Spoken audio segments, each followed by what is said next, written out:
ನಮಸ್ಕಾರ ಸ್ನೇಹಿತರೆ, ಎಲ್ಲರಿಗೂ ತಾಯಿಸ್ ಕಿಚನ್ലേക്ക് ಸ್ವಾಗತ. ಇವತ್ತು ನಾನು ಮಾಡುತ್ತಿರೋದೊಂದು ಬೀಟ್ರೂಟ್ ಪಚ್ಚಡಿ. ಕೇರಳ ಓಣಂ ಸ್ಟೈಲ್, ಸದ್ಯ ಸ್ಟೈಲ್ ಬೀಟ್ರೂಟ್ ಪಚ್ಚಡಿ ಮಾಡಿದ ವಿಧಾನ ತೋರಿಸಿಕೊಡ್ತೀನಿ. ಅದಕ್ಕೆ ನಾನು ಇಲ್ಲಿ ಒಂದು 2 ಬೀಟ್ರೂಟ್ ಸಿಪ್ಪೆ ಎಲ್ಲ ತೆಗಿಬಿಟ್ಟು ಚೆನ್ನಾಗಿ ಗ್ರೈಂಡ್ ಮಾಡಿಟ್ಟಿದ್ದೀವಿ. ಮಾಡಿದ ವಿಧಾನ ತೋರಿಸಿಕೊಡ್ತೀನಿ. ಬಿಸಿಯಾಗಿ ಬಾಣಲಿಲಿ 2 ಟೀ ಸ್ಪೂನು ಆಯಿಲ್ ಹಾಕೋಣ. ಬಿಸಿಯಾಗಿ ಆಯಿಲ್ ಗ್ರೈಂಡ್ ಹಾಕಿಲ್ವಾ, ಬೀಟ್ರೂಟ್ ಹಾಕೋಣ. ಚೆನ್ನಾಗಿ ಎಲ್ಲ ಒಂದು ಮಿಕ್ಸ್ ಹಾಕೋಣ. ರುಚಿಗೆ ತಕ್ಕಷ್ಟು ಉಪ್ಪು ಹಾಕೋಣ. ಒಂದು 5 ನಿಮಿಷ ಲಿಡ್ ಹಾಕಿ ಕುಕ್ ಹಾಕೋಣ. ಒಂದು ಮಿಕ್ಸಿ ಜಾರಲು 1/4 ಕಪ್ ತೆಂಗಿನಕಾಯಿ ತುರಿ, 2 ಹಸಿ ಮೆಣಸಿನ್ಕಾಯಿ, ಸ್ವಲ್ಪ ಕರಿಬೇವಿನ ಸೊಪ್ಪು, 1/4 ಟೀ ಸ್ಪೂನು ಜೀರಿಗೆ, ಒಂದು 2 ಟೀ ಸ್ಪೂನು ನೀರಾಕಿ ಚೆನ್ನಾಗಿ ನುಣ್ಣಕ್ಕೆ ಪೇಸ್ಟ್ ಮಾಡಬೇಕು. ಚೆನ್ನಾಗಿ ನುಣ್ಣಕ್ಕೆ ಪೇಸ್ಟ್ ಮಾಡಿದ್ದು. ಇದೊಂದು 1/4 ಟೀ ಸ್ಪೂನ್ ಕಡಿಮೆ ಸಾಸಿವೆ, ಇದನ್ನು ಫ್ರೆಶ್ ಹಾಕಿಡಬೇಕು. ಜಾಸ್ತಿ ಇದು ಪೇಸ್ಟ್ ಮಾಡಬೇಡ.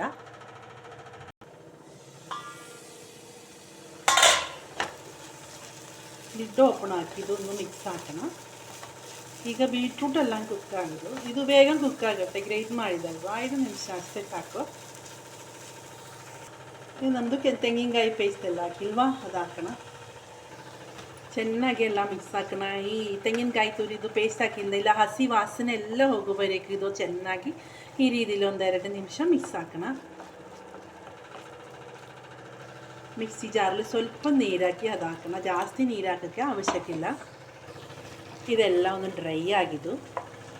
ಈ ಟೈಮಲ್ಲಿ ಮೊಸರು ಹಾಕೋಣ. 1 ಕಪ್.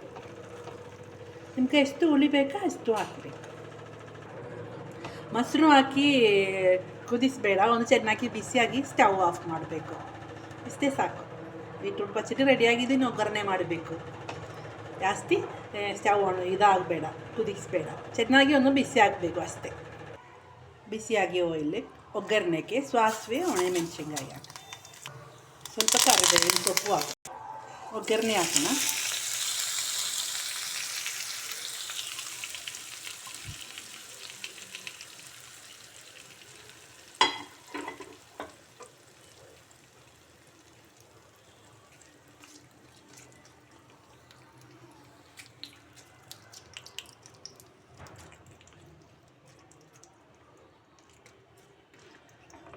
ಚೆನ್ನಾಗಿ ಒಂದು ಮಿಕ್ಸ್ செய்ய. ಈಗ ನಂದು ಸದ್ಯ ಸ್ಪೆಷಲ್, ಓಣಂ ಸದ್ಯ ಸ್ಪೆಷಲ್ ಕೇರಳ ಸ್ಟೈಲ್ ಬೀಟ್ರೂಟ್ ಪಚ್ಚಡಿ ರೆಡಿಯಾಗಿದೆ. ನನಗೆ ಈ ವಿಡಿಯೋ ಇಷ್ಟ ಆಗಿ ಎಲ್ಲರೂ ಒಂದು ಸಬ್ಸ್ಕ್ರೈಬ್, ಲೈಕ್, ಶೇರ್ ಮಾಡಿರಿ. ಫ್ಯಾಮಿಲಿಗೂ ಫ್ರೆಂಡ್ಸಿಗೂ ಶೇರ್ ಮಾಡಿ. ಎಲ್ಲರೂ ಒಂದು ಟ್ರೈ ಮಾಡಬೇಕು. ಇದು ರೈಸಿನೂ ಒಳ್ಳೆ ಟೇಸ್ಟ್ ಆಗಿರುತ್ತೆ, ಚಪಾತಿಗೆ ಒಳ್ಳೆಯದಾಗುತ್ತೆ. ನೀವೆಲ್ಲರೂ ಒಂದು ಟ್ರೈ ಮಾಡಬೇಕು. ಓಕೆ, ಬಾಯ್.